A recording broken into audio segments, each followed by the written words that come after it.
It's a battle between two of the top teams in what is a loaded American Conference. Tulane at 5-1, off to its best start since 1998. Memphis also 5-1, looking to bounce back from its first loss of the season. Anish Shroff alongside former Pitt quarterback John Kangemi. In the brief history of the American, this year, the league as good as it's ever been. It's loaded, and you look at the top, SMU doing what they do best, throwing the football, and they look like they're going to stay undefeated after today's game. Yeah, SMU right now rolling Temple as we speak, and that West Division, Memphis and Tulane, both of them can take care of business.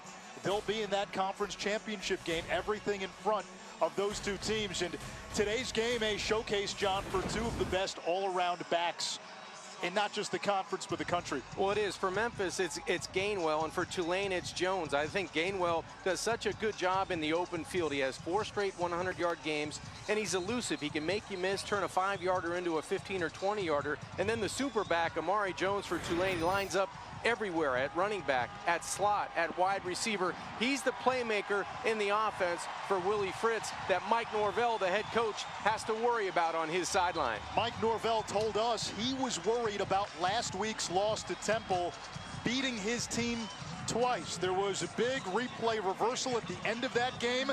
Fans in this area still upset about that, but Norvell emphasized to us there were multiple opportunities where Memphis blew that game, including 4 turnovers. They need to move on. You're right. There was more than one play that beat Memphis on the road at Temple. Tonight, they want to start fresh. They're back at home. They start with their defense and special teams. They want to start fast against a very good offense. Memphis won the toss. They defer. Tulane will receive, and the Green Wave will take it out at the 25-yard line. The quarterback for Tulane, Justin McMillan, graduate transfer from LSU.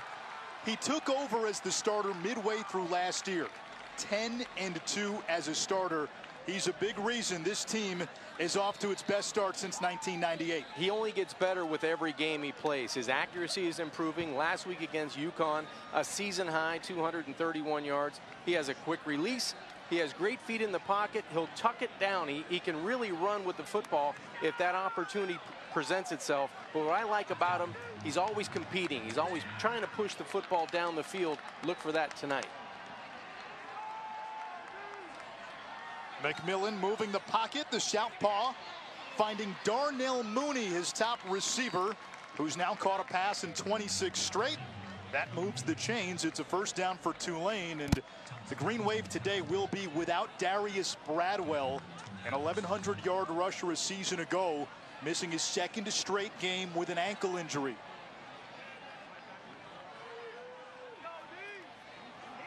So it's Corey Dauphine.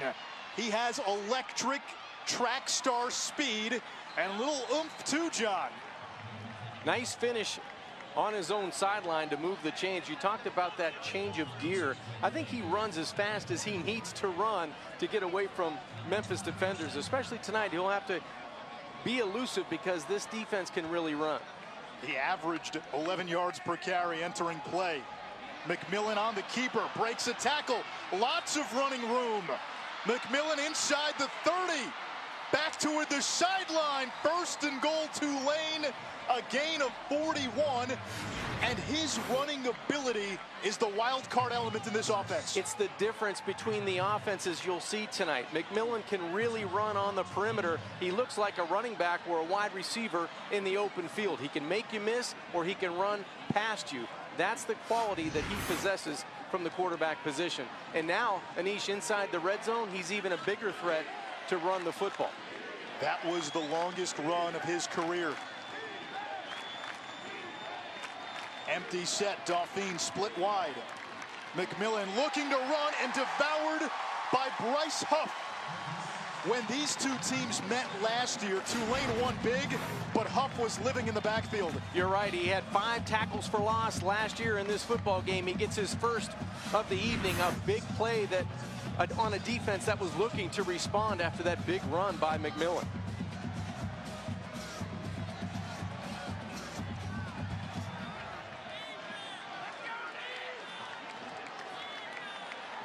We welcome those viewers that just saw SMU remain unbeaten Opening drive for Tulane, 2nd and goal. Justin McMillan to the air. Threw it behind his receiver, Amari Jones, who hangs on. Only a gain of 2, and it brings up 3rd and goal. Now Andre Thomas coming from that secondary for the Tigers. He didn't miss. Ball on the back shoulder, maybe the back hip. And now the quarterback, Justin McMillan, who just had an electrifying run to get the Green Wave offense inside the red zone, has to come up big on 3rd down.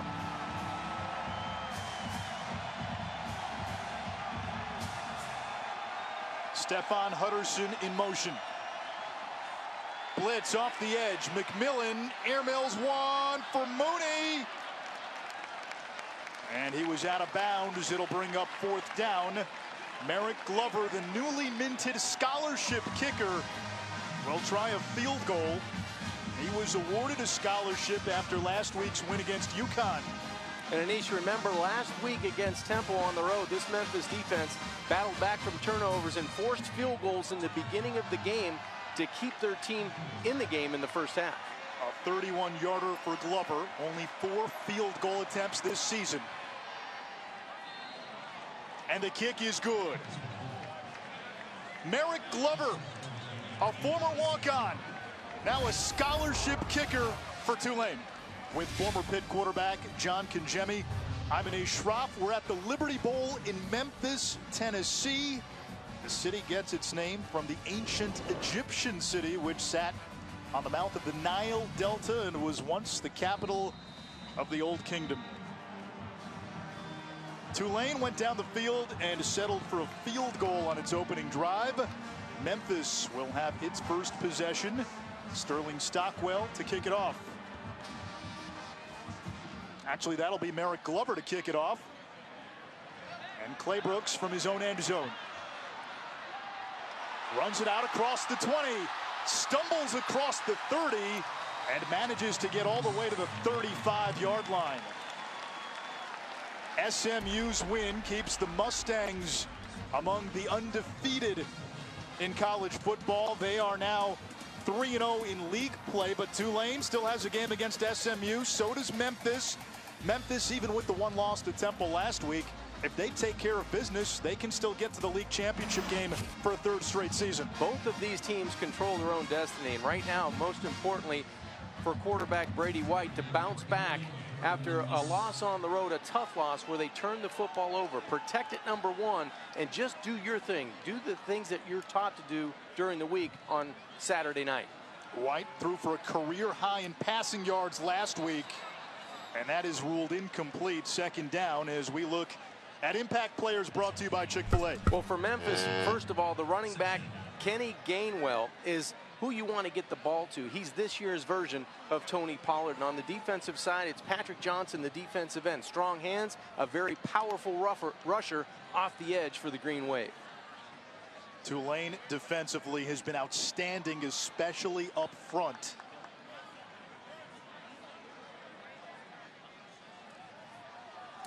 White is going to go downfield for Coxie.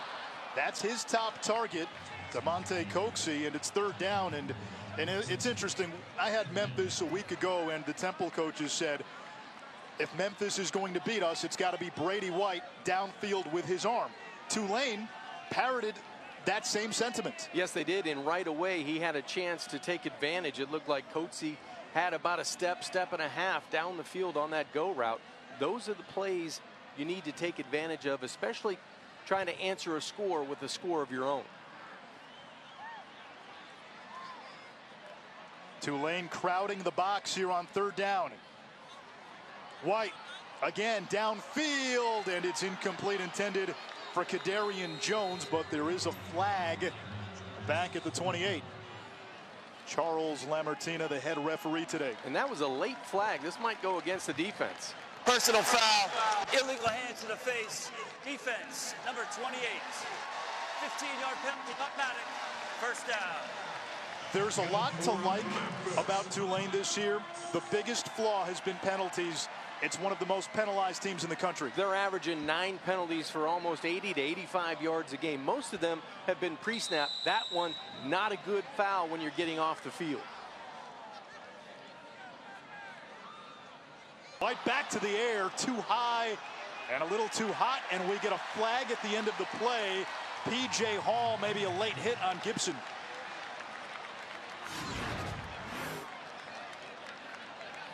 Hall looked like he was playing the defender. This ball was well behind and high of the receiver. Probably no need for the contact, but he was just trying to make the play. He doesn't know that ball is going to be high and behind the receiver. Unnecessary roughness on the play. It is. I like Second that. down. I agree with that call. You know, he's trying to play through the play. He has no idea the ball is going to be off target. He's trying to time up that hit in the secondary. So it goes as an incompletion, second down. White 4 of 7 on this first drive for Memphis.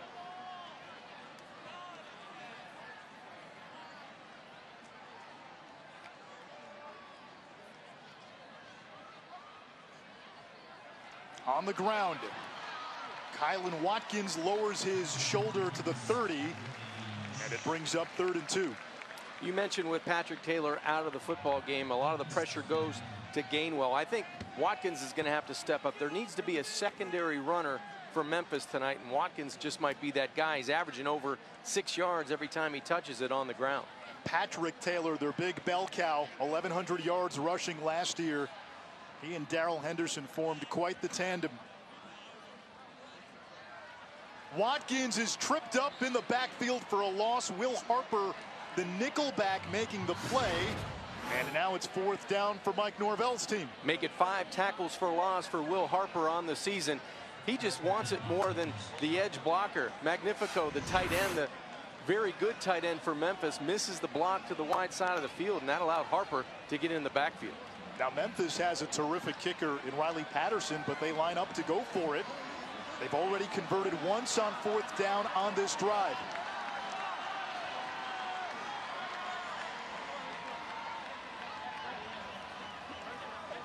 White to Gainwell out of the backfield. Inside the 10. Gainwell for the end zone. He's in!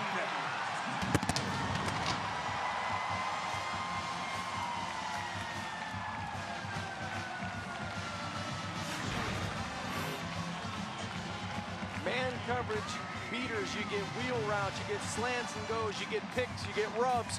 That time it was a perfect play call. Keys, the cornerback for Tulane, never came off, never saw the back coming out of the backfield, and that's an easy pitch and catch for Brady White. A pair of 4th down conversions for Memphis on its opening drive. PAT by Patterson is good. How would Memphis respond coming off a gut-wrenching loss in Philly last week? They give up an early field goal. Gainwell gets the Tigers on the board.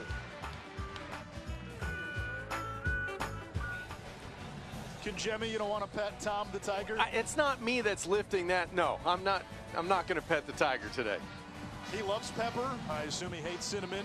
He is the 3rd live Tiger mascot for Memphis, and he's got the best record of all the Toms. Memphis currently in the midst of the winningest 6-year stretch in program history. And a nice response coming down after the field goal by Tulane. 4th down conversions, big plays, getting the ball spread out to different playmakers.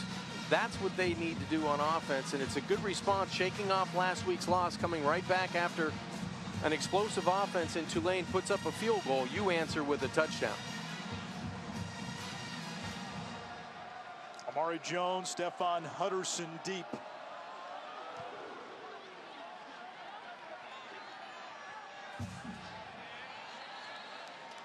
Some former American coaches there. Matt Rule, Jeff Collins, Justin McMillan, a grad transfer from LSU with a gain of 3.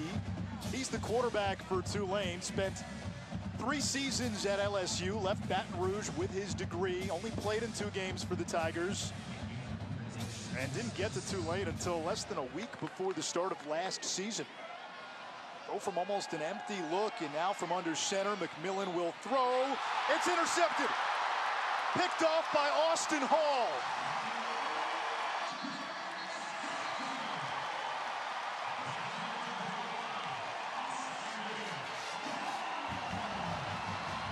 What a catch. Austin Hall made it look easy, like a gazelle in that defensive backfield. Watch the one hand go up. That's a top 10 catch, let alone an interception. Tough to move those hips as a quarterback going to his right. Got to flip around as a left-handed quarterback. Just did not get that touch over the defender, over that left hand of Hall. What a great field position he's able to present to his offense. 91st takeaway since the start of the 16 season. That's 4th most in FBS. John, you're watching the maturity of this Memphis team too. The way they lost last week, they have responded early in this game. White looking to set up the screen. He's got Gainwell. He buttons his way out of trouble, does it again, and then brought down for a loss. Chase Kirshen, the free safety, a junior from Knoxville, with the TFL.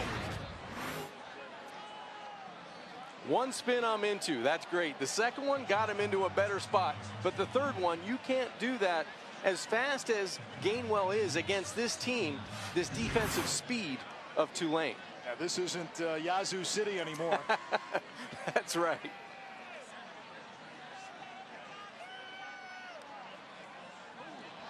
Tulane showing blitz. Here it comes. White, clean pocket. Downfield, it's caught. Gainwell again.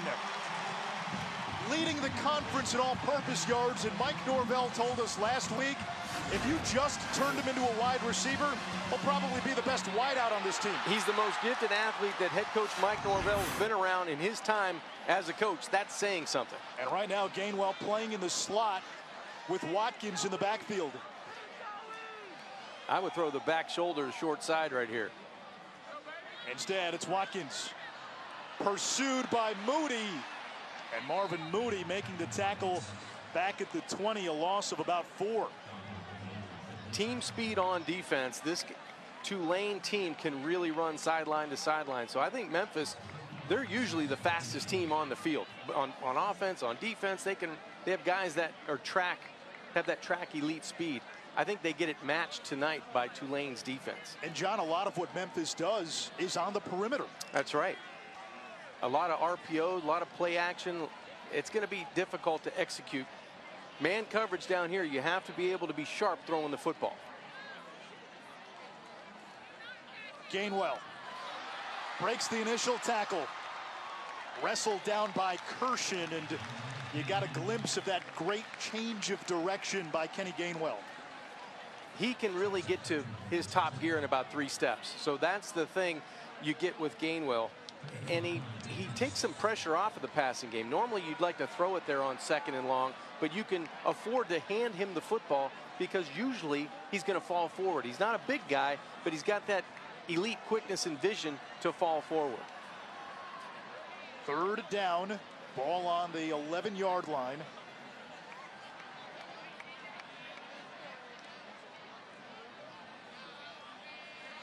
Four-man rush. White looking for 6. It's caught by Calvin Austin for a touchdown. The coaching staff told us, watch 84. We think he's ready to break out. Presence felt early. Well, he just broke out for 6, and that was the speed on a corner route. He ran away from coverage. This is easy for White. He sits back and goes, man, I got to get rid of this or I'm going to run out of real estate. Nice concentration, good catch, perfect ball location. And for a guy that came into the game with 1 catch for 40 yards, he's got 2 now, 1 for a touchdown. Preston Brady will throw, going for the 2-point conversion. It's incomplete, intended for Cameron Wilson. Memphis will try to sneak up on you with that from time to time, but hang on. Illegal formation. More than 4 players in the backfield on the offense. That penalty is declined. The PAT is no good.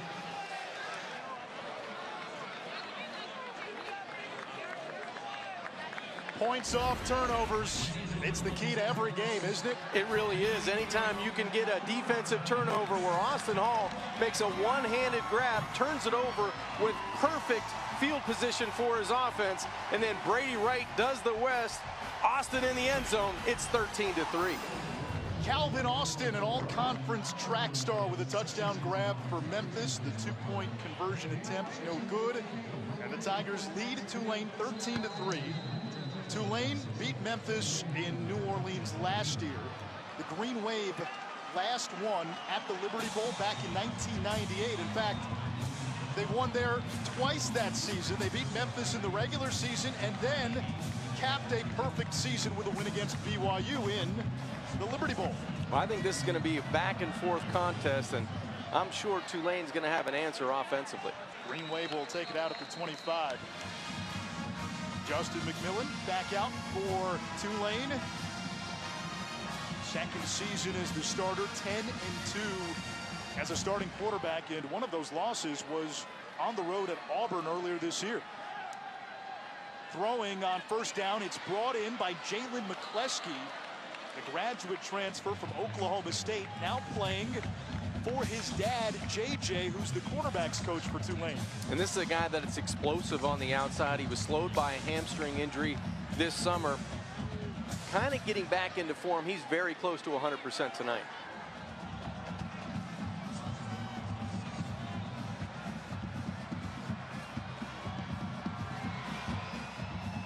Again, going quickly. Jatavian Tolles cuts it back toward the middle. Euclid would have been proud of that angle. And now it starts to get heated around the 20-yard line, a gain of 15. That was an impressive run after catch by Tolles. No fear, no hesitation to take it back to where all the blue jerseys were in the middle of that football field. Man down for Memphis. And we have reached the end of quarter number one. Already some fireworks on offense as J.J. Russell is down.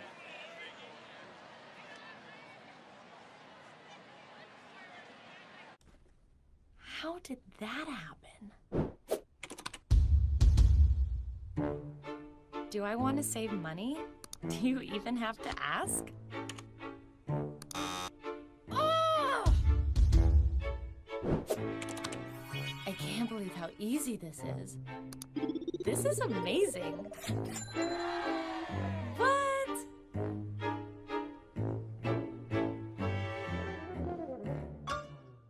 Attention travelers, next Tuesday a major hurricane will cause complete chaos throughout the city.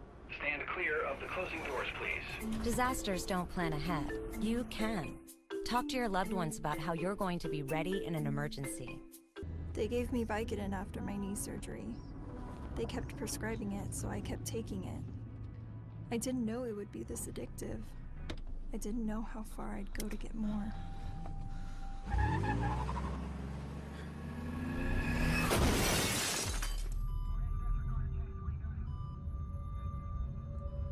Opioid dependence can happen after just 5 days. Know the truth, spread the truth. From the Liberty Bowl in Memphis, it's ESPN College Football Primetime presented by Nationwide. Anish Shroff, John Kangemi with you. Memphis with a 13-3 lead on Tulane. The Green Wave in the red zone, and we know the white zone is for the loading and unloading of passengers. There's no stopping in the red zone for Tulane. Look at those offensive efficiency numbers once they get to the 20. And the 18 touchdowns, most impressive. Now on the flip side, Memphis does a really good job. Last week they hold Temple 3 times to field goals. Tonight already they've held the Green Wave offense to a field goal. But this is an offense that's been very explosive tonight. 7 plays of 10 yards or more, and they're averaging 8.5 yards on first down. 2 tight ends into the game. And the give is to Dauphine. No, it's McMillan on the keeper. And torpedoes ahead for a gain of 9. 2nd and 1. McMillan doing what he can on the ground. He had that big explosive run in the first quarter. Now in the red zone, it's very difficult to account for quarterback run once you get inside the 20-yard line. Dauphine devoured by Huff. That's 2 TFLs for Bryce Huff. We told you he had a monster game against Tulane a year ago. 5 of those last year against Tulane in the backfield. He totaled 9 total tackles on the game, but that's just explosiveness right off the ball. Beats the block at the line of scrimmage. That's what defensive coordinator Adam Fuller was talking about. Own the line of scrimmage, up and down, sideline to sideline. Huff is going to do that for 60 minutes.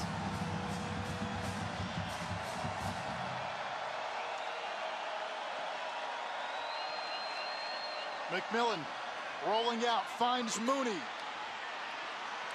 And brought down by T.J. Carter, who got a hold of the ankles and never let go. But it is a first down for Tulane. They move the chains, so inside the 10, first and goal. Well, it's a great open field tackle by T.J. Carter. He doesn't allow Mooney to get in the end zone, but he does move the chain, so a win-win on both sides of the football there.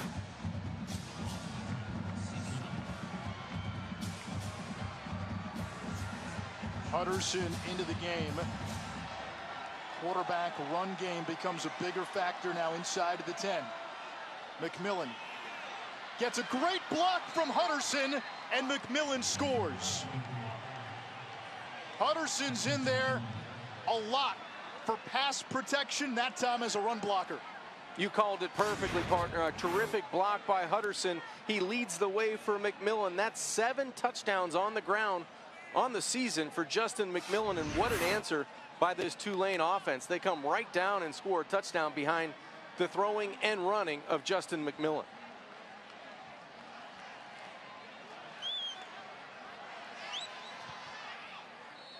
PAT by Glover is good. We're trading haymakers in Memphis. Beale Street bombs Tulane and Memphis. A 3-point game early. Our statistician Paul Newman alerted me that a few minutes ago, Kentucky into Georgia were scoreless at the half. That's unbelievable. Claybrooks, second game back after missing the first 4 with an injury, and a huge return into plus territory, and he goes tumbling into the Tulane sideline. White standing in the pocket down the middle of the field. It's brought in by Gibson, and that's a first down, a gain of 21. Antonio Gibson has been a big play waiting to happen, and the coaches want to get him the ball more. Great pass protection and a really good catch. Watch him idle down his body, rotate the hips, and make that back shoulder throw over the middle. Gibson in motion. Gainwell has the 30, accelerates inside the 20. He's been one of the most productive running backs in the country. Give him 18 more. And it's first down and 10. He just has another gear. When he gets in the open field, if you've got a fast guy, he's going to be faster.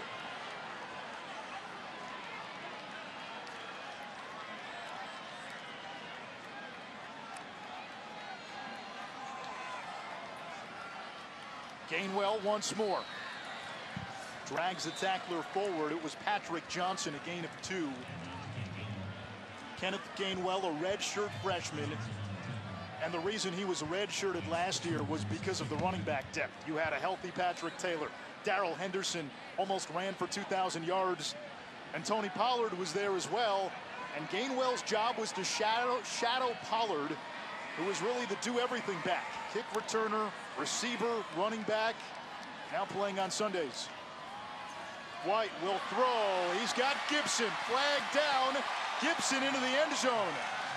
Pass interference. Offense, number 10, walking downfield prior to the pass. 15-yard penalty, repeat, second down. I was going to say, John, I don't know if tigers and zebras share the same habitat in the wild. They do tonight, and that might be a risky proposition for some of these refs. No one's happy, especially number 10 on this play, DeMonte Coxie. He's blocking downfield, and he gets caught inside the 10-yard line. Really all he had to do was post up and kind of turn his shoulders back to the quarterback, and he's okay. But he extends those hands, and he blocks 2 Tulane defenders. So now it's second and long back at the 29, and Memphis has to get all the way to the 6-yard line for a first down.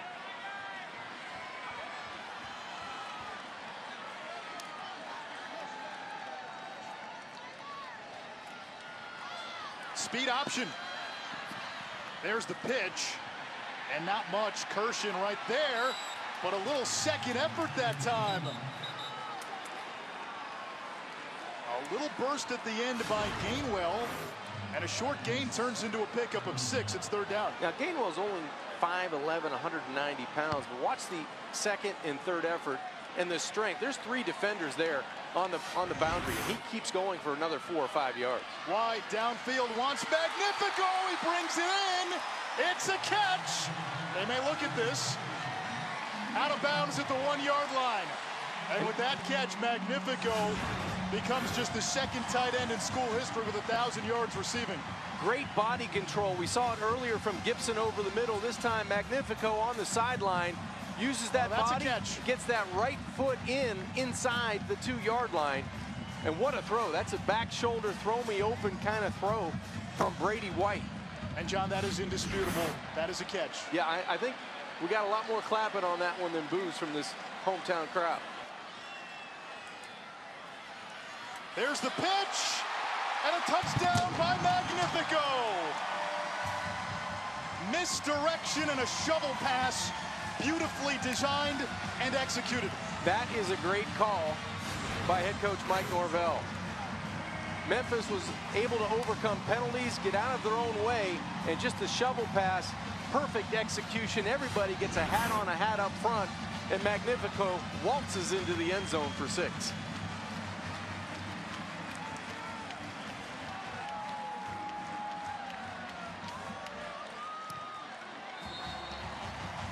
PAT good. It's 20-10 Memphis. A week ago, Joey Magnifico appeared at first to have made a big 4th down catch late against Temple. It was overturned, ruled incomplete.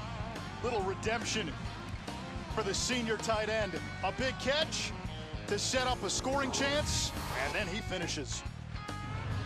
Mike Norvell was very measured and diplomatic with his words this week after Memphis lost to Tulane last week. He didn't harp too much on the call at the end of the game. He told us Sunday was about reflection. Then you've got to focus on Tulane, and this has been a focused Tigers team that's come out of the gates. They've been resilient. They've showed grit on both offense and defense, and I think the quarterback, Brady White, coming back home to Memphis and playing in front of his home crowd, he's really moved this offense with efficiency through a quarter and a half of football. 3 drives and 3 touchdowns for Memphis as Jones takes it to the 21. We check it. Wouldn't that be something for Les Miles? There is Corey Dauphine. And a gain of 3 for the electric rusher who came in averaging 11 yards per carry. Corey Dauphine, such a dynamic runner, track speed. He's on the Tulane track team. Got hurt on that last play. They're looking at his hand over on the Green Wave sideline, and now Tulane down. It's top 2 backs. Bradwell missing his 2nd straight game with an ankle injury. McMillan will throw and now runs and slides for a 1st down. He's been a big threat with his feet. 75 rushing yards in this first half. Had the explosive run in the 1st quarter. Now he moves the chains here with an instinctive run. That ball was going to go out in the flat. He saw 3 blue jerseys go outside the hash, and he decided to tuck it and run. McMillan on the move. Slides down at the 50. They'll mark him, though, just shy of midfield. A gain of 2, 2nd and 8. And with Dauphine out, more of the running game pressure falls on the shoulders of the LSU transfer, Justin McMillan.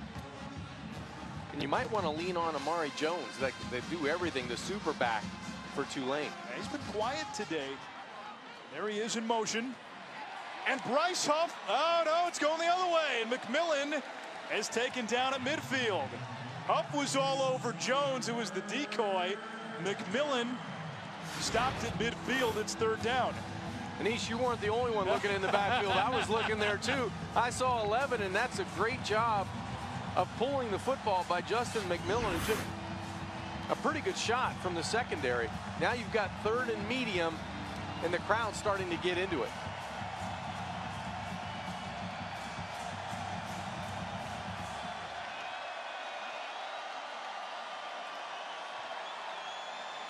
There's the pressure. McMillan standing in, threw it behind the target, Jatavian Tolles, and we'll get our first punt of the ball game.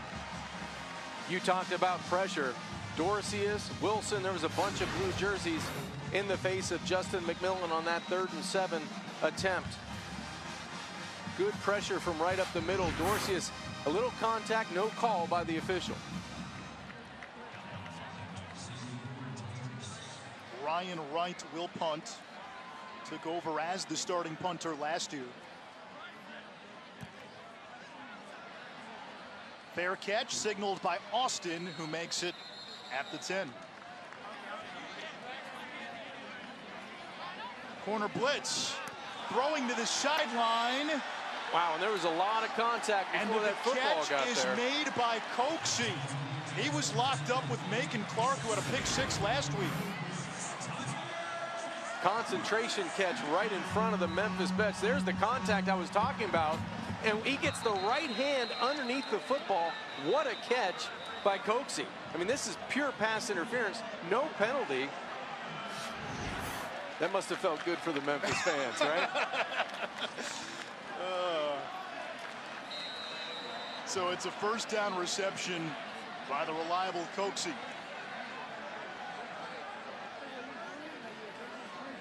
White 12 out of 16. He'll hand it off. Kylan Watkins breaking the initial tackle and fights up to the 32.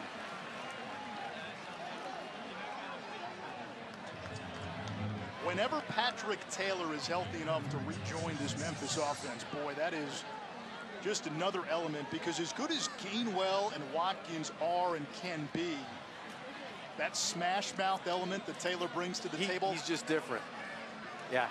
They don't quite have that now. 230.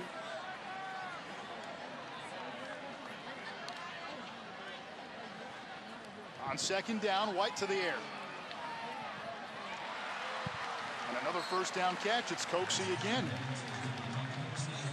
Well, I really like the timing of the pass offense on the outside as we take a look at Patrick Taylor on the sideline. I'm sure he wants to get out there, because in his career, he's done nothing but move piles, and when he gets in the open field, he knows how to get into the end zone. 32 rushing touchdowns, 2 through the air. He's only played in one game this season, the opener. Ran for 128 yards against Ole Miss.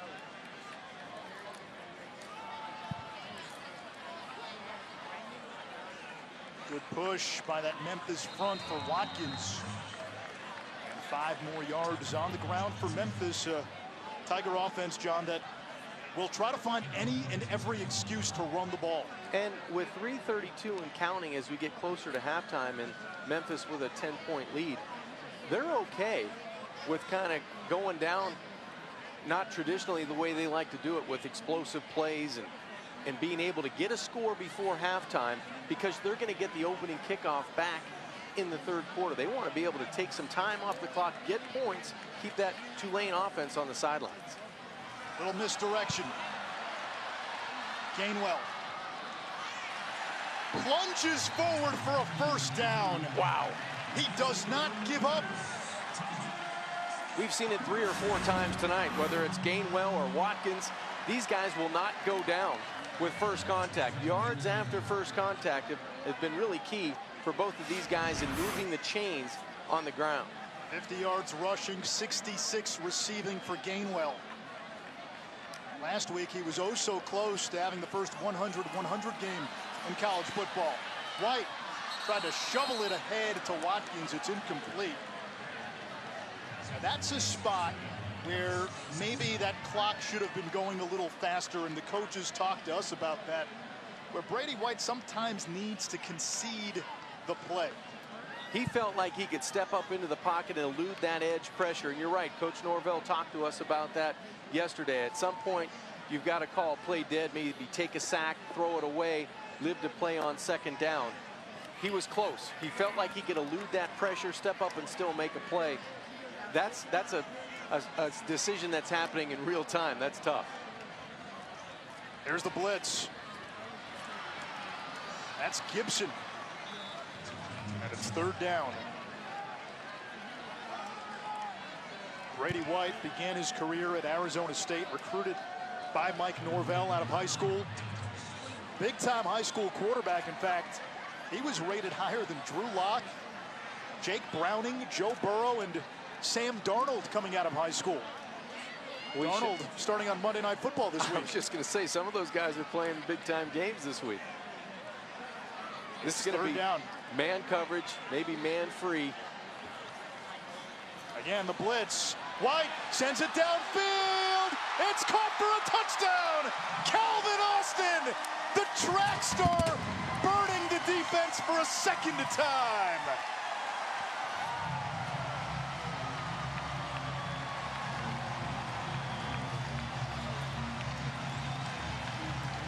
Anytime as a quarterback you see an empty center field, you know you're going to get pressure. Where's my matchup? Where's my speed guy? Get back and get it off before that pressure can get to you. That's exactly what Brady White did there. 10 plays, 90 yards, and a huge play to extend the lead. Tulane has not been able to stop Memphis. The Tigers have had the ball 4 times. They've scored a touchdown every time. We were told to watch out for 84. He could have a breakout game. He had been flashing in practice the last 2 weeks. The coaches wanted to play him more, give him a bigger role, and you can see the top end speed now combined with improved hands. 1:49 to go in the half.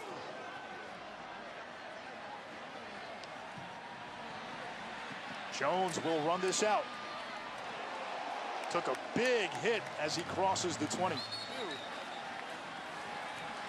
McMillan will throw, intercepted, late to the sideline. It's picked off by Memphis. Thomas Pickens, and the Tigers have a chance to tack on more.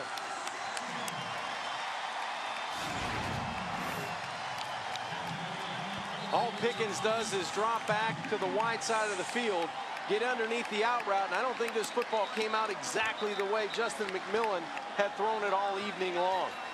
That's just right in the middle of the 4-0 for Thomas Pickens, and he gets his first interception of the season.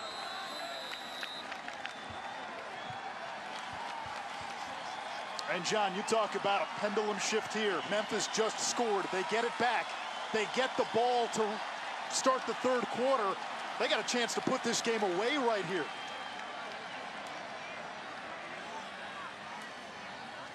Gainwell broke the initial tackle. Kirshen takes him down after a gain of 4. Well,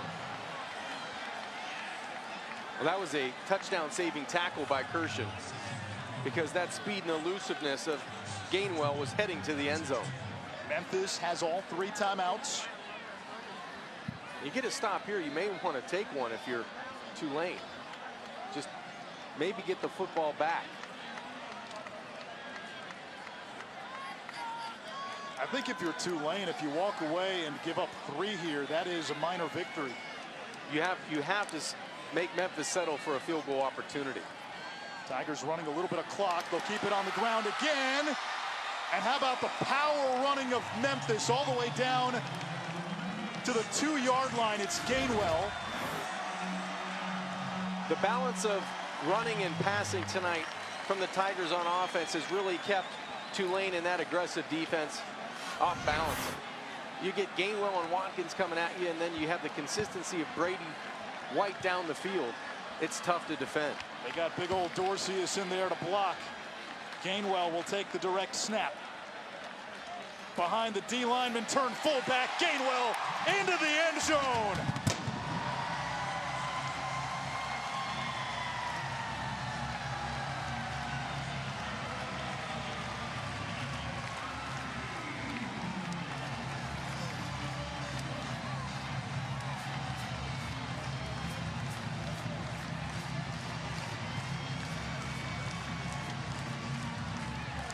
Anish, that's just an offense taking advantage of what the defense presents there with that turnover. Only 3 plays, 21 yards, 1:16 off the clock, and Memphis with the knockout punch before halftime. And Tulane's going to head into the locker room down 34-10. And to complicate matters for Willie Fritz's team, without one running back, Darius Bradwell, today, and Corey Dolphine went out with an injury in the first half, didn't return. Halftime report comes your way with Kevin and the crew after this.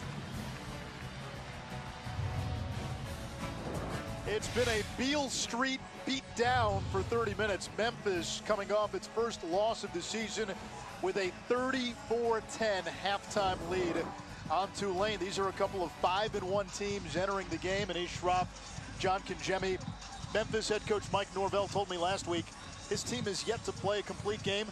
They had the ball 5 times in the first half, a touchdown every time. I think that's pretty good. They get 13 points off of 2 interceptions as well. So the defense teed up the offense, but I've really been impressed with the way Brady has thrown the football. Gainwell has run the football, but it's the defense that sets the tone. Those are the guys that set the grit on the football field. 2 big interceptions in the first half led directly to 13 points, and then the passing of Brady White to Keith Gainwell here. He gets in for the 6 points on the wheel route. You want speed?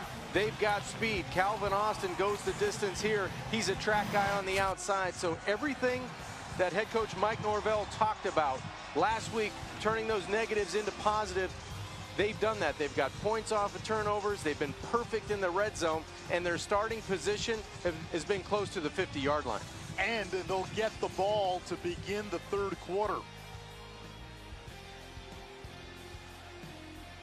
Merrick Glover will kick it off for Tulane. And he'll send it into the air to Clay Brooks. Had a 49-yard return in the first half.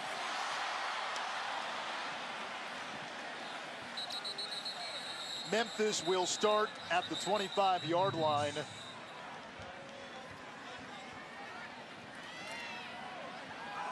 White to the air, and that's caught. Gainwell shedding tacklers, still on his feet. Gainwell down inside the 15. That's a running back, folks. You want a start of a complete game in the second half? That's exactly what Memphis did on offense. Great back shoulder throw to hold Gainwell because he had 2 defenders closing in on him, and then the presence to keep his balance and sprint down the Tulane sideline for a huge play. 100-yard receiving game for Gainwell. White bobbled the snap. He'll cover it up for a big loss. Now, was that on the quarterback or the center, John? I'd like to take another look at that one, because after that explosive play, you're trying to go tempo. I think that's just on the quarterback. The head goes back for the mesh point before he's able to take that shotgun snap. There's been a couple of times tonight that White has left the football on the ground, but they did not turn into turnovers. 2nd and 15 now. White over the middle. He's got his tight end Magnifico back near the original line of scrimmage. It's 3rd down. Memphis can still get a first down. They've got to get to about the 2.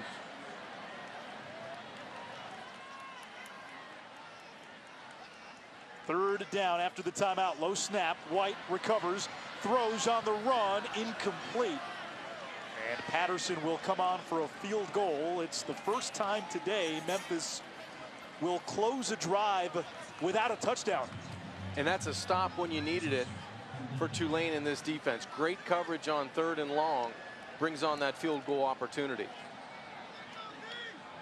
Patterson this season perfect inside of 50 for his career. 22 of 25 inside 40. And this a 29-yarder.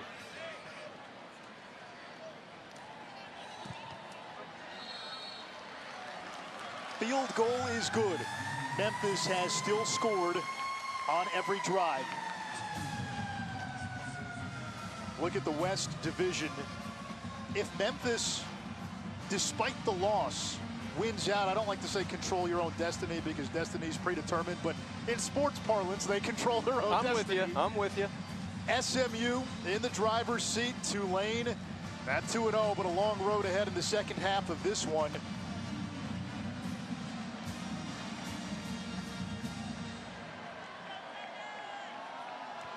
Onside kick. Somebody's helmet almost came off. It's recovered by Tulane. John, do you like that call with a 27-point lead?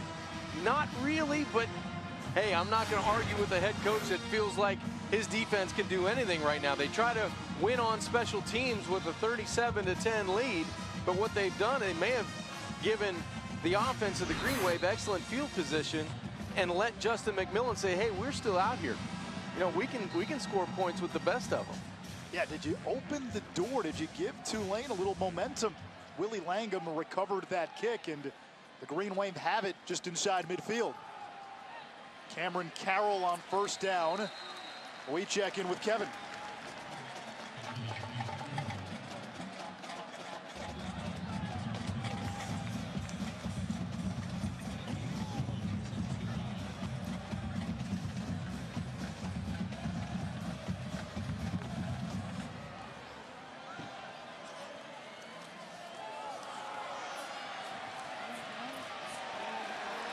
Meanwhile, Jalen McCleskey had nowhere to go. TJ Carter denied the sideline. I guess when you have a defense that's playing as nasty up front as this Memphis bunch, you can onside kick as much as you want. TJ Carter there, Austin Hall there.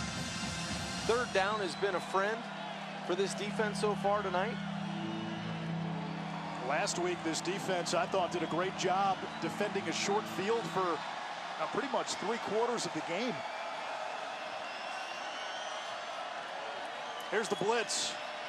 McMillan's throw. Incomplete in the direction of Tolles. And a 3 and out goes Tulane, so no harm, no foul with the gamble. That might have been predetermined at halftime. If we go down and score, we're going to keep the pedal down. We're going to impose our will on this team. And, you know, it's a turning point in the season for Memphis right now. Coming off of their first loss on the road, didn't play their best.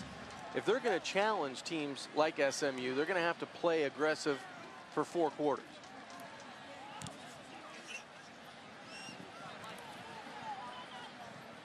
This one bounces into the end zone for a touchback. Memphis has the ball again. They've scored every time they've had it. Silky O'Sullivan's, the Irish pub on Beale Street, known for great barbecue, dueling pianos. The real stars are the goats, and there's some history there. Silky took a friend to a puck fair, that is Gaelic for goat, in Ireland, and during the fair the people captured a mountain goat and named it king of the fair, and they brought the goats back to Silky's. And hey, Brady White's been the GOAT goat tonight. What a bounce back game after 4 turnovers a week ago. He's got 4 TD passes, 17 out of 23, almost 300 yards. Low snap. White has Gainwell. Sheds a tackler. What else is new? Gainwell to midfield, changing directions. And a little turbo boost to finish the run. 38 more yards through the air. He's got more than 160 yards receiving tonight. Gainwell is such a good open field runner because of his change of direction. He has the awareness to keep people away from him. And Brady White is having some kind of night. White north of 300 yards passing now. Magnifico motions. Gainwell. Pinballs off a tackler and picks up 8. A redshirt freshman out of Yazoo City, Mississippi, a town named for the Yazoo River, which was named by the French explorer La Salle. Gainwell gets a much-deserved breather. Watkins into the game. We alluded to this earlier, John. Whenever Patrick Taylor comes back, and Taylor's missed 6 games in a row now with a foot injury, you can now have both of those guys, Gainwell and Taylor, into the game at the same time, and Memphis becomes that much harder to game plan against. You can have 3 backs that can do what the 2 have been doing tonight. Kadarian Jones, the 5th-year senior from Dallas, with a first down. A gain of 15, and right now Memphis is an unstoppable freight train offensively. The Tigers offensively are getting everybody involved, and it seems like for Tulane, their head's on a swivel. They don't know who to attack first, because if it's not Gainwell, it's Watkins, and then it's Austin on the outside. You've got Brady White, who's really accurate with the football tonight. So it's a challenge. It's been a challenge since the middle of the first quarter for this Tulane defense.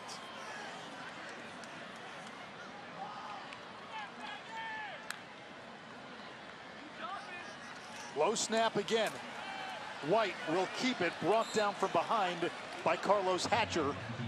No gain. Hatcher did a good job of exploding into the backfield for that tackle for loss on first down. The plan coming in was to allow Brady White to run the football and make plays on the ground, and that time it was good pressure in the backfield that forced the quarterback into the run. And they also wanted to see if Brady White could beat this Tulane defense downfield, and he has. Check that box. Yeah. I think last week was a wake-up call. Okay, the teams are going to game plan against me and say, I've got to beat them. He's going from game manager to game changer tonight. Watkins motions. White, eyes downfield, through his progressions, and it's broken up. Nice job by Jalen Monroe, junior out of Dallas. That's twice now Monroe deep in their own end. Once in the goal line inside the red zone, had good coverage on the previous series, and now breaks on the football, goes through the body, high points that football with the left hand on the pass breakup.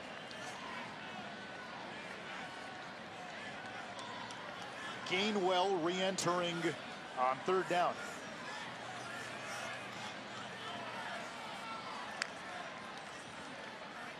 He motions.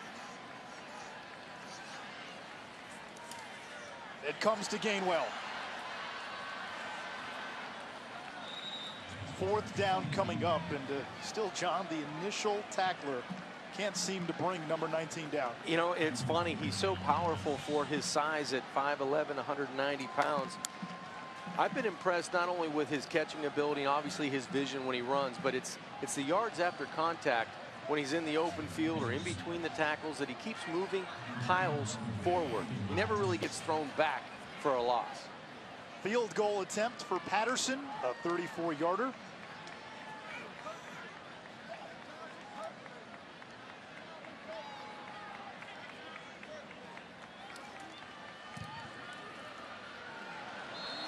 Patterson with his second field goal of this third quarter. The beat continues on Beale Street. 7 possessions for Memphis, 7 scores.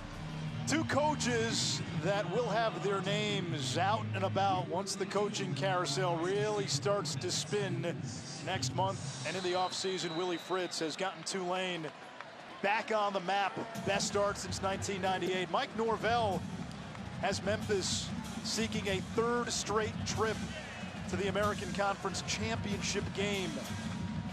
And Norvell already is amassing a nice little coaching tree of coordinators. Tulane went down the field and kicked a field goal on its opening drive and led 3-0.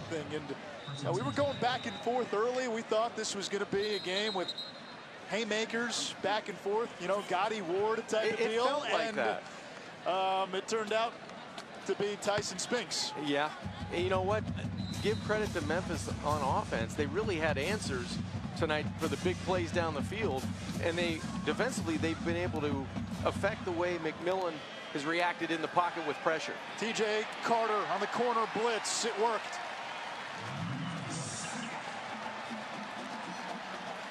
That's the one thing Tulane has not had an answer for, primarily with pressure in the pocket, either breaking off on hot routes or being able to keep a max protection in and get the football downfield. Mike Norvell has wanted to see a complete game from his team. He has seen one and then some for 3 quarters. Total domination by the Tigers. Start of the 4th quarter at the Liberty Bowl. Tom the Tiger roaring, and so has this Memphis football team. Anish Ruff, John Kangemi. We expected this to be a hard-fought, close game. It turned into a Tiger throwdown. 2nd down, McMillan. That's brought in with one hand by Mooney. He's at the 30, or rather the 20. Gonna be close to a 1st down. Might have it. I would just think, a little short. I would think Tulane has to start going with tempo here to start the 4th quarter. They need a couple of scores to get back in this. One heck of a grab by Mooney, the one-handed grab. And that's not a 1st down. That's back to the original line of scrimmage. There was another stick out there, so he's got to get to the 31 now.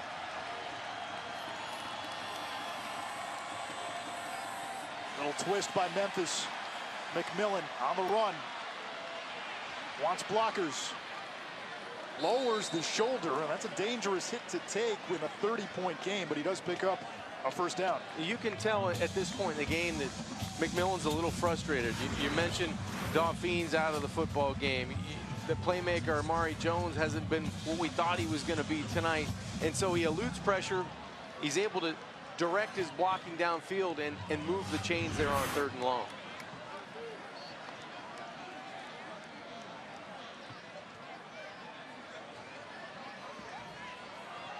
This is Jones.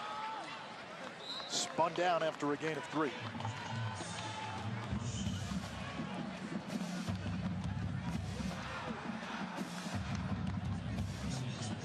For Tulane, the second half of the schedule, a gauntlet. On the road at Memphis. Then you've got Navy and the option. Tulsa has a defense that can give teams problems. Then Temple, UCF, and SMU. There's not much breathing room. McMillan gets rid of it quickly. Low throw. It skips. Intended for Jones as you take a look at what Willie Fritz has. They need one win to become bowl eligible. Well, you're right about, you go against Navy, that's completely different than everybody else. And then you make that run. Tulsa has a good defense. Temple as well. They've got a good defense. They were up against a very good SMU offense today, but then you've got the Knights, and now you're at home. You're at SMU, who's really the best team in this conference right now. Yeah, right now they've earned that. Memphis will host SMU in a couple of weeks. Another blitz, and it's incomplete. Looking for Carroll on that wheel route. And that was impressive. Carroll, who's a running back, is trying to go on the wheel route, and Dorsius, who's kind of like that hybrid defensive end linebacker type, is running with him down the Tulane sideline. You forgot fullback in there, too. Oh, yeah, exactly. He would want me to say fullback, defensive end, linebacker. We were at practice yesterday. He was taking more reps with the offense than he was with the defense. 94 in blue. Those guys want to get fed. Ryan Wright punts it away. Not a good kick. And it takes a Memphis bounce, rolling back toward midfield.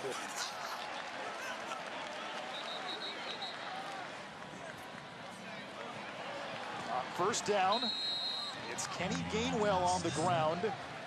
And he picks up 6, so closing in on 100 yards rushing.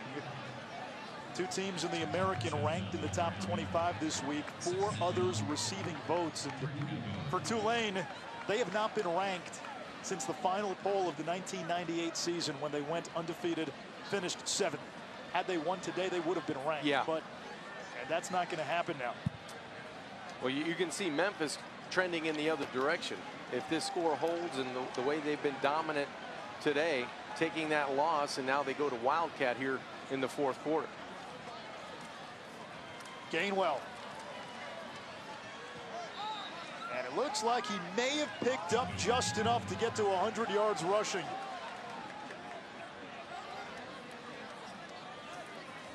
They're looking for Gainwell. He makes the catch. Unbelievable. And waltzes into the end zone. I think they knew what he needed. And that's a 27-yard catch. He needed 24, John. So he becomes the first player in the FBS since '97 to rush for 100 and have 200 receiving in the same game. Coach, if you can hear me down there, that was a great call. Get Gainwell the football in the passing game. Just a terrific job of another back shoulder throw that he adjusts to, makes somebody miss, and then finds his way into the end zone. I would assume now his night is done. Now we can clap. That's awesome. Kenny Gainwell, the first player since Louisiana Tech's Troy Edwards in '97. 200 receiving, 100 rushing in the same game. That's the magnum opus of this young man's young career. In the commercial break, Kenny Gainwell got a huge ovation.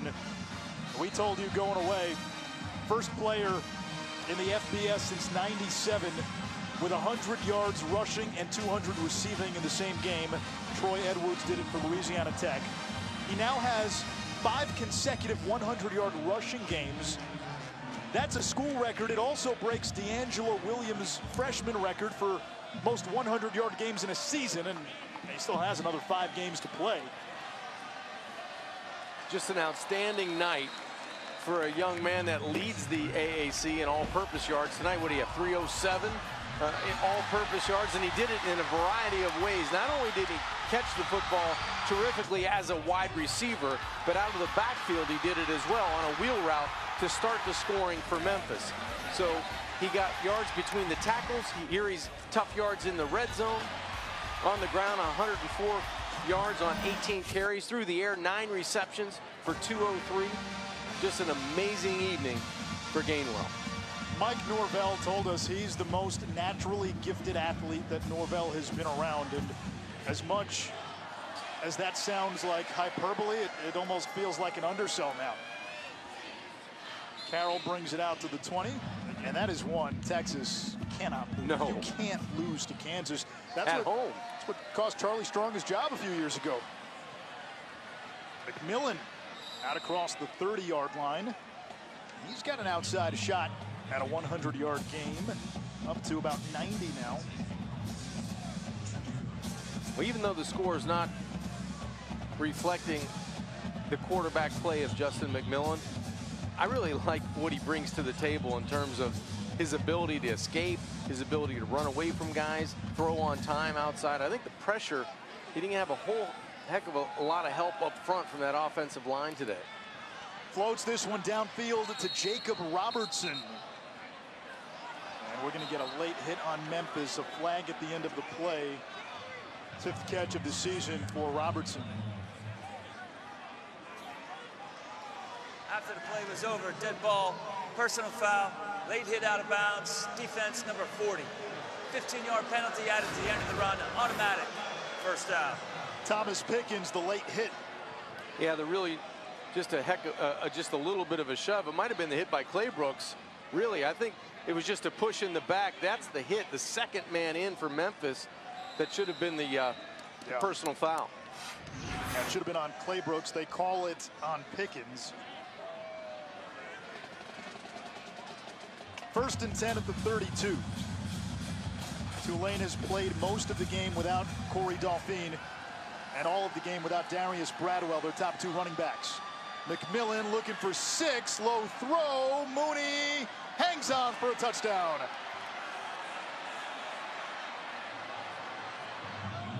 Now they may look at this, they may not on the basis of competitive impact. Well, that ball hung in the air a long time, and I never thought it was going to get to Mooney in the end zone, but he makes a terrific effort to get his hands underneath the football, even get close to it. That looks like a great catch and a touchdown for Tulane. There's some upset people. Listen, I think Mike Norvell did that intentionally. Let his fan base get it out. Play to the crowd a little bit. That's Vent right. the frustration from last week when Joey Magnifico's catch was overturned. Stockwell's point after is good. Here it is one more time. Ruling on the field was a touchdown, and this appears to be a touchdown. Mooney looks like he caught the ball, possessed it, and then makes the football move afterwards. So it appears Tulane will try for an onside kick. Stockwell will attempt the onside kick. Merrick Glover, who was handling kickoffs, took a spill near the bench earlier.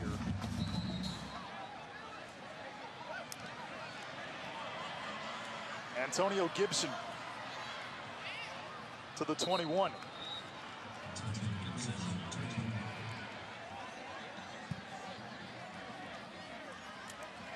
Hands it off to the tool man, Tim Taylor, on 1st down, and he's wrapped up for a loss. We talked to the coaches about Adair, and they said he's a pocket passer, needs some time in the weight room, but he's a lot like Brady White, poised, very cerebral, and they really like the way how he can process post-snap quickly. Well, we got to see him throw a little bit yesterday in the walkthrough, and you know, he looks the part, and I think he's going to be better as he matures, as he gets a little bit stronger and a little bit more agile with his feet.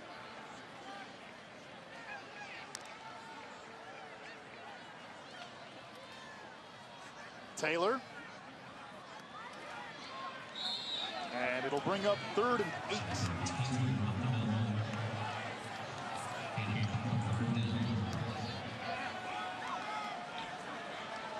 What a night for Brady White. Just outstanding throwing the football from the pocket. Did everything he needed to do. And I think that was the key, coming back from the Temple loss where it felt like things were a little bit disjointed in terms of his play. He didn't play bad, but there was the turnovers and he didn't make enough plays.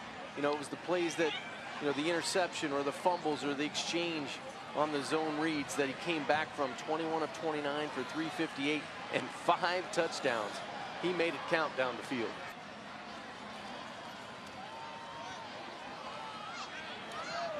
It'll bring up 4th down. And John, that's the point tonight.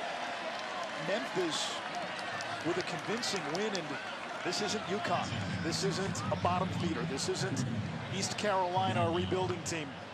This is a Tulane team that coming into today we thought had a legitimate shot to compete for a conference championship. That's true, but the body types, when you look at the Memphis offensive and defensive lines, when you watch them run on defense especially, and you look at the playmakers they have on offense and the goal line to goal line speed, this team can compete not only in the American, but this is a good football team.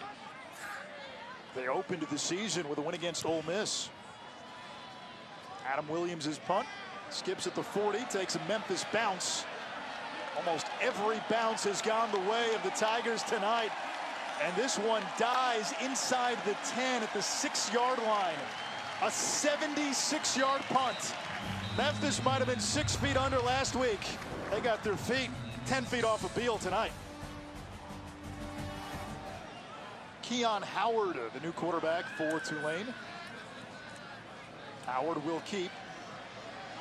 Lumbers out of bounds. Howard, a transfer from Southern Miss, sat out last year. Got a big arm, still learning the offense, and he did start 9 games in Hattiesburg. The issue for him, fumbleitis. Yeah, that's a problem. Watching him warm up and throw, he doesn't have the foot speed of a McMillan, but he has the strong right arm.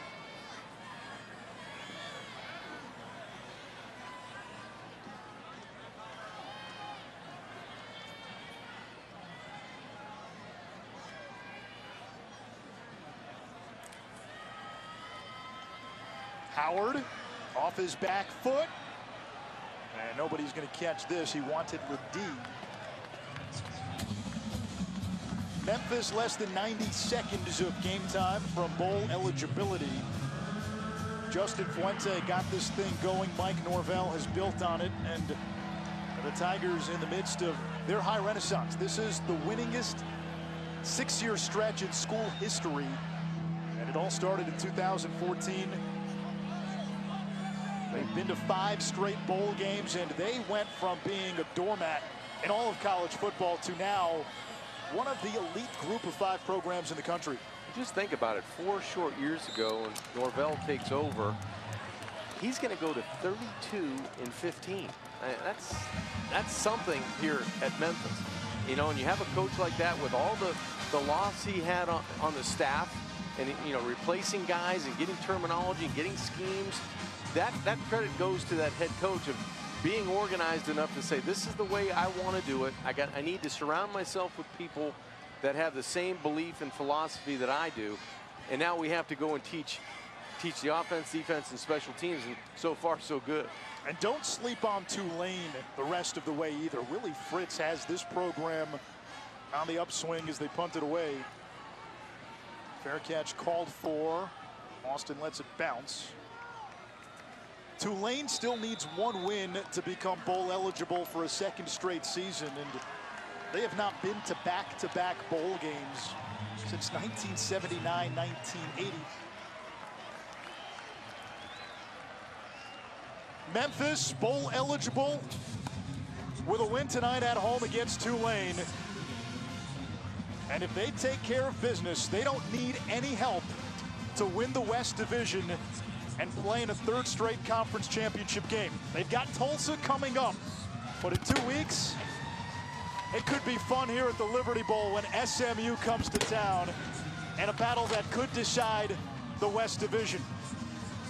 Memphis back in the win column, and convincingly back in the win column. 47-17 your final score. For John Kangemi, I'm Anish Shroff. College football scoreboard is next.